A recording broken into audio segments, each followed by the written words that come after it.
Good morning, everyone. Thank you for your participation in today's session. My name is Martin from Wind Information. I'm so glad to be here today and introduce Wind Financial Terminal to you. Today we are going to introduce how to use our terminal to analyze and chart macroeconomic data with Wind. In the series of Wind Insights, we will provide you a series of training programs involving several different perspectives in financial market. Our formal live stream, as you can see on the side, contain topics related to economic research, stock market, and also bond market. If you want to watch the past live stream, you can search for the Wind Insights Essential Training Series and find the past roadshows here. And if you wish to see the latest upcoming live stream, I strongly recommend you to subscribe our channel. Okay, before we dig into the terminal, I would like to introduce our company briefly. Wind was founded in year 1998, and after 24 years of dedication, we have become the leader of financial information provider in China. Our clients involve top investment banks, as well as research agencies, financial institutions, regulators, listed companies, and so on. Now our office operates not only in mainland China, but also in Hong Kong, Taiwan, Singapore, New York, San Francisco, and London. I strongly believe that our service will satisfy research need for all financial participants. And here is the brief introduction of our company. Let's move on. Cool. Today we will focus on how to deeply use Wind Financial Terminal to do economic research. We will primarily focus on economic database, or in other words, EDB. First, I will provide you an overall introduction. You can have a brief overview of our, for example, indicators, kinds, and data. Second, I will provide you an example about how to extract data. And finally, I will provide you 3 application examples to show you how to deeply use economic database. EDB can help you do commodity, industry, and microeconomic researches. I will provide one example for each scenario, and several useful functions will also be introduced in part 3. Okay, let's move on. First, I will provide an overall introduction about economic database. So, EDB is one of the core modules of Wind Financial Terminal. We can extract data, calculate indicators, and draw graphs in it. On the left-hand side, as I just shown on the side, we provide several databases. You can find the indicators we need here. If we need to extract data, which we'll deeply discuss in part 2, we will focus on this area. On the right-hand side, we can further adjust data or indicators we selected. This area will be discussed in part 3. So here, if we open the Wind Financial Terminal, and on the left-hand side, click the Micro column. Under the column, we can find all the useful tools we will use in economic research. Well, I think in the previous live show, we have recommended many useful tools. If you are curious about that, feel free to review that session. And in our today's session, under the economic database section, you can find the economic database. Or on the right bottom corner, we can tap EDB and press enter to enter into it. Okay, so from EDB, on the left-hand side, you can see there are different databases, and we can use the search box on the top, or just find the indicators in these databases. And on the right-hand side, we can do some instructions and switch to the chart or map and deep analyze the indicators. I will tell you how to do that in part 3. So before we introduce how to use the economic database, let me tell you under which situation we can use it first.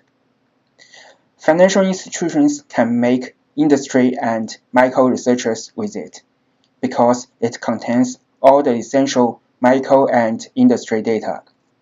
What's more, before entrepreneurs want to make investment, they also need to do this kind of researchers and need to use economic database. Furthermore, institutions of higher education, think tanks, and experts need to develop academic researchers in industry and microeconomic economy. Chinese government needs to make suitable policies based on essential economic indicators such as GDP or CPI. So all this data can be found in our database. And finally, we have both domestic and overseas data. Therefore, when we make overseas investment or researchers, economic database is also a useful tool. Okay, so for the last part of part 1, here let's have a look at what kinds of data we have. It will help you further understand how economic database can specifically help your daily work. Let's switch to the terminal.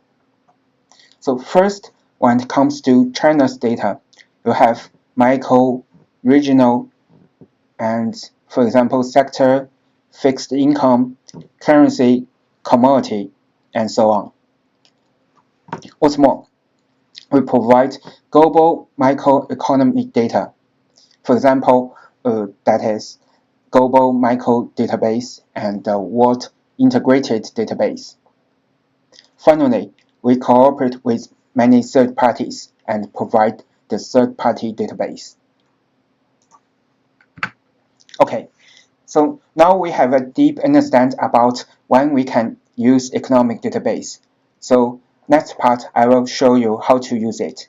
The first step is data extraction. I will show you how to use it with examples.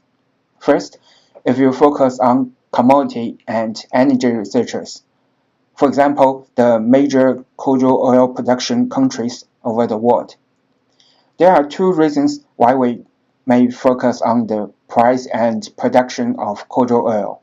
The first is due to the geopolitical confliction in the past several years, and the second is that it can focus the inflation rate. So from the graph here, the areas in different color show the production percentage of total global amount. We can clearly find that the United States has the highest production amount of crude oil on December 2023, which is 13.248 million barrels. Due to the Federal Reserve raises interest rates, Russia and Saudi announced that they would reduce the production of crude oil in order to stabilize the price of it and ease their financial problems. However, we can see from the slide they are still the second and the third largest crude oil production countries. How can we find the global commodity data by economic database? Let's switch to the terminal.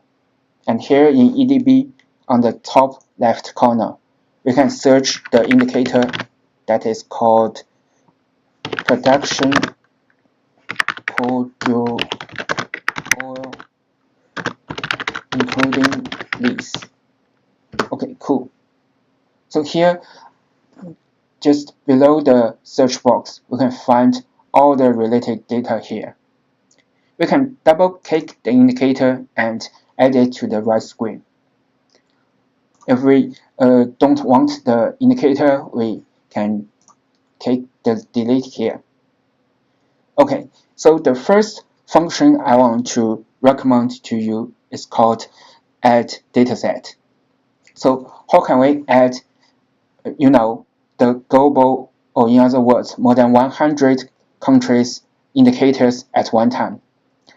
Right-click any indicator and click Add Dataset. Then we can apply to add all the same level regions, which means we can, add 111 countries, the production of crude oil at one time. And right-click in the indicators and click Load. Then we can load the result of all the indicators with a second. Okay, cool. So here we can switch to the chart, and all the production results or all the indicators will be shown on the graph. Okay, you may find that the graph is a bit massive because it contains all the, the production amount of crude oil for 111 countries in the chart. Our purpose is to find the major crude oil production countries over the world. So here, the second function I want to recommend is called tree map. Click the tree map here and wait for a second. Then you can get the latest production amount of all the countries.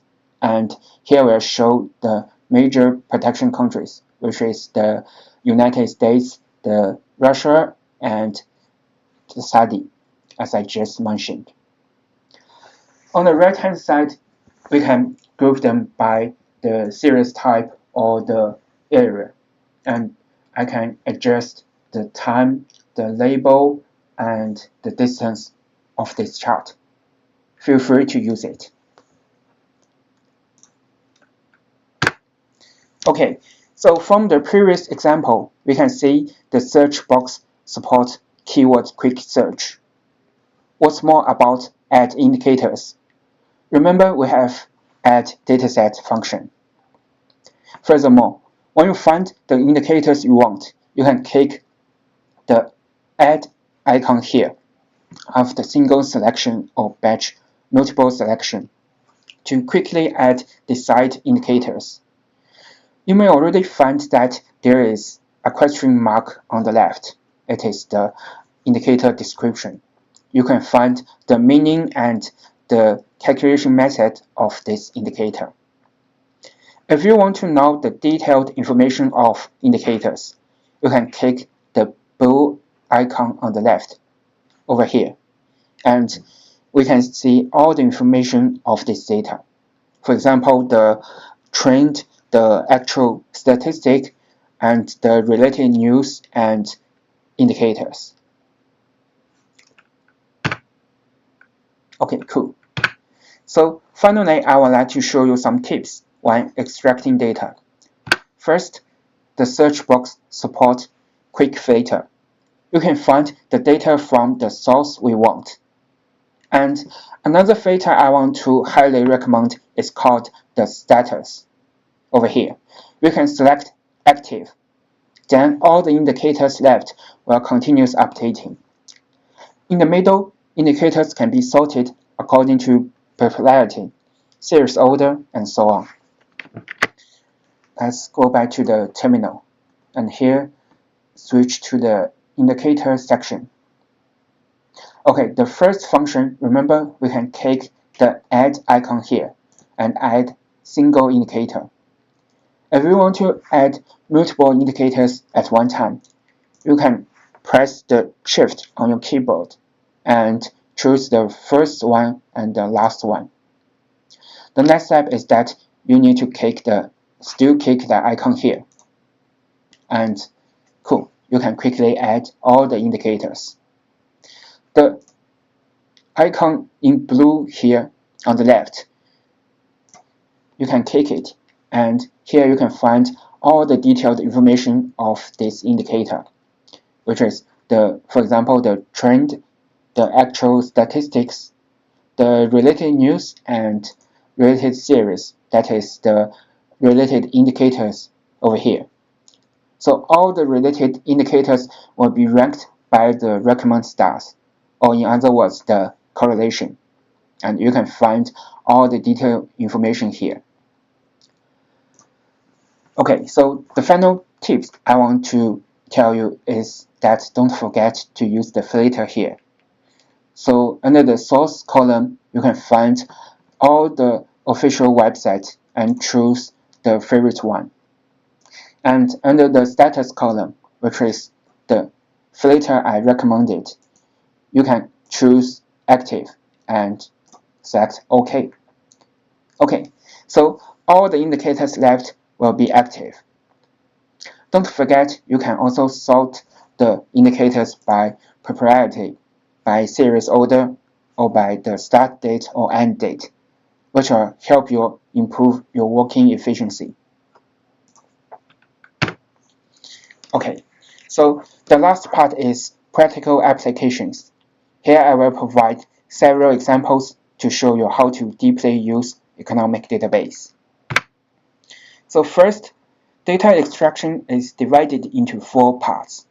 In part 2, we learned how to select indicators, how to extract data, and set date. Before we switch to the graphs, we need some instructions to adjust indicators. So why we need this step and how to do that? Let's see 3 examples. The first example is related to global economy, especially in the US economy. You can see on the slides the 10-year note quote reached the peak in October 2023 since 2007. We can find these interest rate indicators in economic database and make graph to analyze the spread. Here I provide the hint for you to analyze this case, or you can follow my steps to see how to use these instructions. Let's switch to the terminal. Okay, cool. So first, remember, you can create a new template here. And remember, we need to use the search box to search the indicators. And in this case, for example, we need the Treasury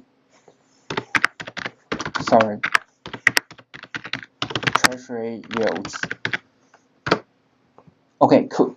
So now you can find all the related indicators. For example, the 10-year yield, the 2-year yield, and the 1-year yield.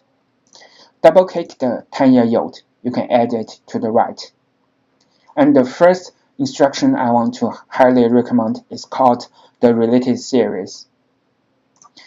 When you click it, and you can find here, as the previous screen shows, you can find all the related indicators here. They will be recommended or ranked by the recommend stars. So in this case, we can find we've got the 10-year China bond yield, and also we can get the 1-year, 2-year, and 5-year USA Treasury yields. So in this case, we need the 1-year USA Treasury yield. Click the box here and add it to the right screen. Okay, so after that, remember we need the spread of these 2 interest rates, which means we need to use the 10-year yield subtract the 1-year yield. How can we do that? The second instruction I want to recommend is called the inter-indicator calculation. Right-click the 10-year yield, and here we can find the inter-indicator calculation. Click it, and be careful about the order. We need to use the 10-year yield subtract the 1-year yield. Okay, so we can get the result. A small tip I want to share with you is that you can right-click the indicator and use the rename here. You can rename it to the spread. Cool. Double-click the right screen and click load. We can get the result. And switch to the chart column. Cool. We can find the graph here. So in this case, we want to find the bond yield and the spread since 2020. So the next step is to set the time range here. We can set the observations start at 2020. Okay, cool. So finally, we've got the result. Well, from this graph, yeah, you know the orange line, that is the spread. But from my perspective, it is hard to know whether it is below zero or above zero for this line. So I mean, the better way to show the result will be bar chart, but not the line chart from my perspective. So under the design column, from the mean chart, we can choose the spread. And here we can change the color, the style, and the width of the line. And also we can change the line chart to the bar. Okay, cool. Then we can clearly find that on July 2022, the spread reverse. And yeah, under the design section, we can also choose the title or the legend. So for the title section, after we choose it, you can add the title of this graph. For example, we can add or name it the USA Treasury yields. And don't forget to click the show here.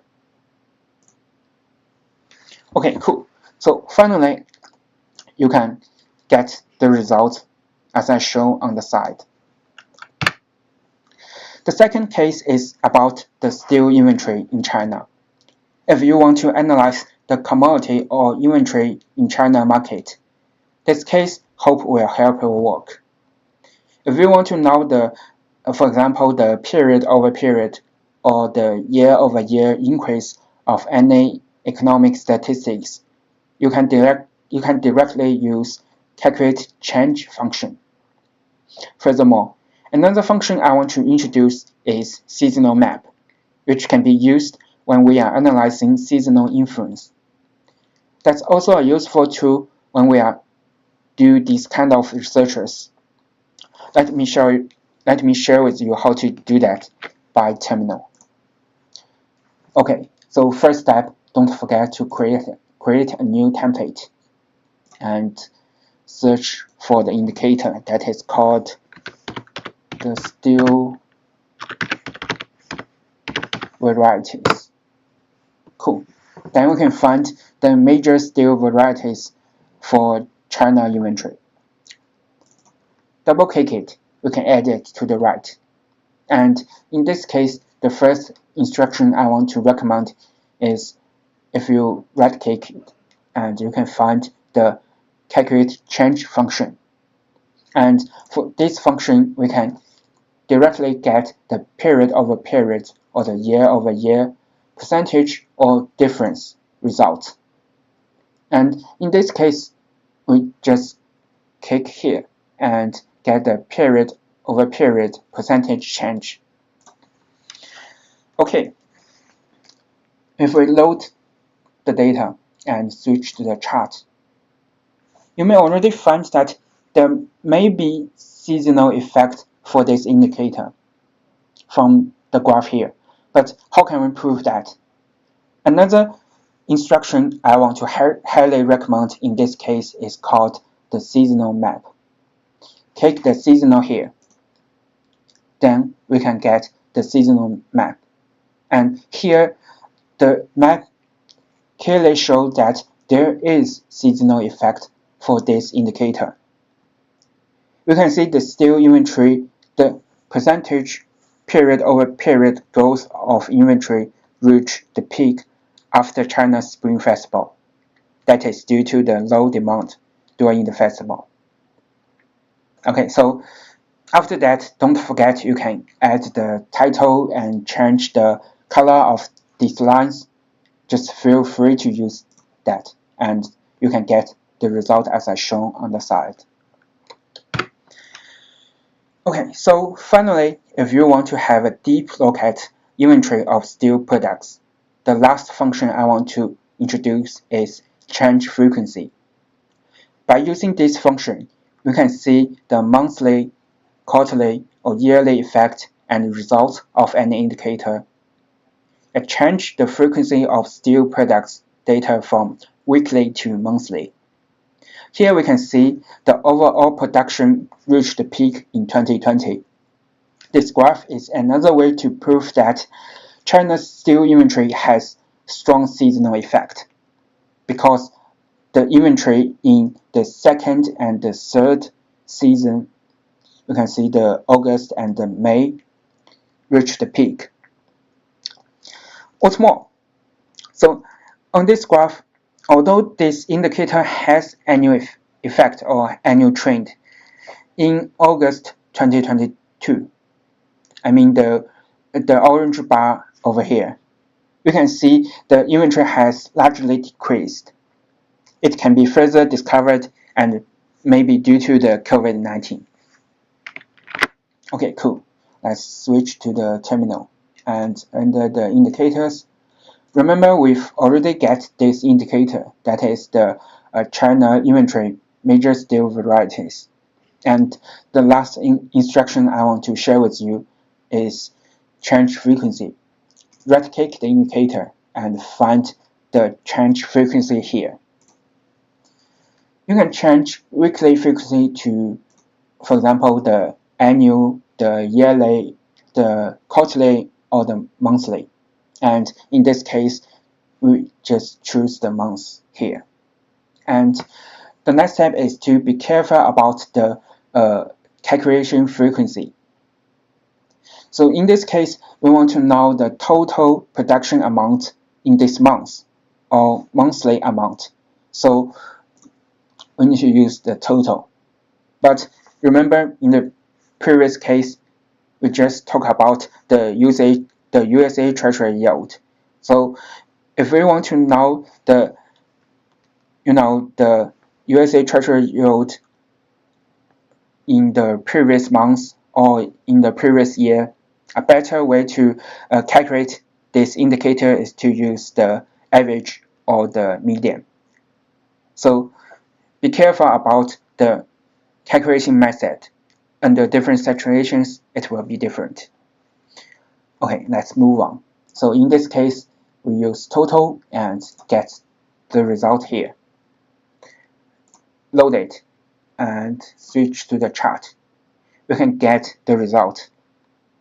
Okay, so don't forget, I mentioned that again, you can add the title and switch the line chart to the bar chart as I just showed in the previous cases. And finally, you can get the result. Okay, cool. So finally, after all the data, we gathered can be stored by using the export function just beside the load and setting suitable parameters. You can get all the data in a second. The chart, title, data, and time range are all customizable. And if you want to use the indicators, graphs, or data later, you can save your work as template. Name it and click OK. Next time, you can open the template and continue your work. Furthermore, the saved template can be directly shared with other terminal users. Your colleagues can do further research based on your work. Let's see how to do that. So just beside the load, we can get the export function. Click it, and after you set the suitable parameter, I mean for the content, the title, the data, and the language, you can click the confirm here, and you can get the statistics within a second. Okay, cool. So if you want to continue to work at next time, don't forget to save your template. Click the save here and name it, for example, the case 1. Okay, cool. So you successfully save your template. And next time you can open the template here and choose the case one we've just created. Okay, cool. And what's more, if you click the open template here and right-click that case one, you can share the template to other terminal users, which means your colleagues can continue your work. Okay, so that's all for today. And finally, let me provide you a summary. EDB contains over 10 million indicators, covering domestic and overseas, official and authoritative data sources. Furthermore, all the data will be uploaded within 5 minutes as soon as it issued. In addition, the data sources covered more than 4,000 urban areas and more than 200 countries. Finally, EDB provides different chart types and maps. It is a one-step convenient data visualization tool for you. Okay, so that's all for today, and the last part is the Q&A part. Feel free to ask me any question, and I will try my best to help you. Let's wait for a second.